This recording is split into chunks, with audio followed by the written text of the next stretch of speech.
So hello guys, welcome है आप सभी का एक और नई वीडियो में। आज की वीडियो हमारी थोड़ी अलग होने वाली है बिकॉज आज की वीडियो कोई रिव्यू वगैरह की नहीं है। आज की वीडियो ऑटोमोटिव न्यूज़ का एक सेगमेंट, इसके अंदर मैं आपको डिटेल में बताऊंगा दैट इंडिया और यूरोपियन यूनियन के बीच में जो फ्री ट्रेड डील हुई है उसमें क्या क्या चीज़ है और क्या नहीं है।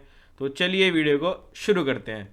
तो पहली बात मैं आपको बताऊं कि दैट हुआ क्या है। जो इंडिया और यूरोपियन यूनियन है उन्होंने एक free trade agreement FTA sign करा है, जिसके अंदर जो गाड़ियों के टैरिफ्स है, मतलब जो टैक्स होता है इंपोर्टेड गाड़ीज पे, जो यूरोप से इंपोर्ट होती है, जो यूरोप में बनती है गाड़ियां, वो ग्रेजुअली कम होगा। 110% जो है अभी के टाइम के हिसाब से वो धीरे धीरे करके 10% तक आ जाएगा। तो आइए बताता हूँ इसके अंदर आगे हमें क्या क्या चीज़ है और क्या कैसे ही होगा। तो अगर इसके अंदर बात करें तो जो अभी के हिसाब से टैक्स है वो यूएस डॉलर्स 40,000, मतलब $40,000 तक की जो गाड़ी है उस पे 70% तक टैक्स लगता है, एंड जो $40,000 से ऊपर की गाड़ी है उस पे 110% टैक्स लगता है। तो जो ये टैक्सेस हैं वो कम होकर धीरे धीरे 10% तक आ जाएंगे। ये 5 से 10 ईयर तक का प्लान है प्रॉपर। और इसके अंदर जो है मेनली इंपोर्ट ड्यूटी, जो सीबी यूनिट होती है, जो गाड़ी पूरी असेंबल्ड होकर ही बाहर से इंपोर्ट होती है इंडिया के अंदर, उस पर बहुत ज्यादा ध्यान दिया जाएगा। उस पर बहुत ज्यादा फायदा होगा लोगों को। इसके अंदर फरारी, लंबोर्गिनी, पोर्श, ये सब गाड़ियां जो होती हैं ये और ज्यादा अफोर्डेबल बन जाएगी हम लोगों के लिए जिनको ये लेनी होती है। और सबसे ज्यादा इसका जो फायदा होगा वो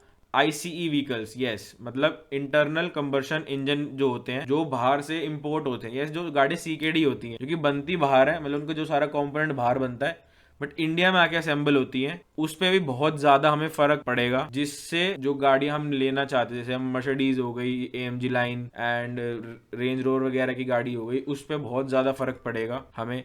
एंड जो हम CKD पार्ट्स वगैरह मंगवाते हैं, जैसे हम किसी गाड़ी के हम बॉडी किट्स मंगवा रहे हैं या फिर और चीजें मंगवा रहे हैं, तो उस पर भी काफी ज्यादा फर्क पड़ेगा। तो अगर मैं आपको अभी बताऊं तो उसके हिसाब से जो FTA के हिसाब से, मतलब जो फ्री ट्रेड डील है उसके हिसाब से, जो कार प्राइस्ड है $17,800, $17,800 तक की जो गाड़ियां हैं, मतलब उससे ऊपर की जो गाड़ियां हैं, वही एलिजिबल होंगी इस रिड्यूस टैक्स टैरिफ के लिए, उससे नीचे वाली नहीं। इसके अंदर ये 3 सेगमेंट में डिवाइड होगा। जो कोटा सिस्टम होता है एक तरीके से, एक इस गाड़ी के लिए अलग कोटा उस हिसाब से, जिसके अंदर जो इनिशियल हमें टैक्स कट देखने को मिलेगा वो 30 से 35% टैरिफ होगा जाएगा, मतलब 70 और 110% से सीधा 30-35 पे।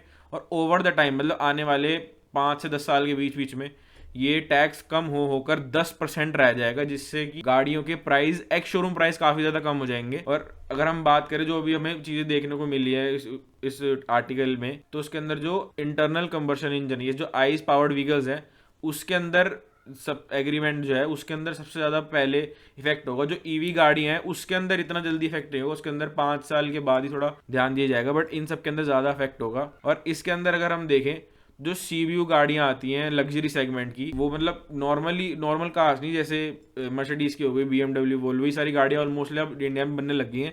बट जिनके हाई एंड लग्जरी कार्स होती है परफॉर्मेंस, जैसे मर्सिडीज बेंज की AMG है, ऑडी का RS वेरिएंट्स हैं एंड BMW के M मॉडल्स हैं, उसके अंदर काफ़ी ज़्यादा टैक्स कट्स देखने को मिल जाएंगे। और जो हमारी स्पोर्ट्स कार है, पोर्शे की 911 हो गई, लैम्बोर्गिनीज हो गई, यूरस वगैरह एंड फरारीज हो गई, इसके अंदर बहुत ज़्यादा बेनिफिट मिल जाएगा। और जो हमारी बॉडी किट्स वगैरह होती है, जो CKD होती है, के अंदर हमें ड्यूटी पे करनी पड़ती है 16.5% की, वो वहां से कम होकर 8% की रह जाएगी। जिससे जो CKD मतलब जैसे हम बॉडी किट्स मंगाते हैं किसी गाड़ी की, या फिर जो पार्ट बाय पार्ट्स कार आती है, मतलब जैसे इंजन आया, फिर वो गाड़ियां जो होती हैं जो बाहर से सिर्फ बन के आती हैं, मतलब उनके पार्ट्स असेंबल इंडिया में आके होती है, उसके अंदर भी हमें टैक्स कट देखने को मिलेगा। एंड हम कोई बॉडी पार्ट वगैरह मंगाएंगे उसमें भी। एंड इससे एक फायदा और होगा, जो पार्ट्स होते हैं गाड़ियों के, मेनली लग्जरी कार्स में यही दिक्कत होती है कि जो बॉडी पार्ट्स वगैरह होते हैं वो मिलते नहीं है इजीली। इसके अंदर हम यही मिलेगी कि अब जो बॉडी पार्ट्स वगैरह वो इजीली अवेलेबल हो जाएंगे। सो गाइस, आज की वीडियो के लिए इतना ही। मिलते हैं आपसे अगली इन्फॉर्मेटिव वीडियो के साथ और रिव्यू वीडियो के साथ। Thank you so much.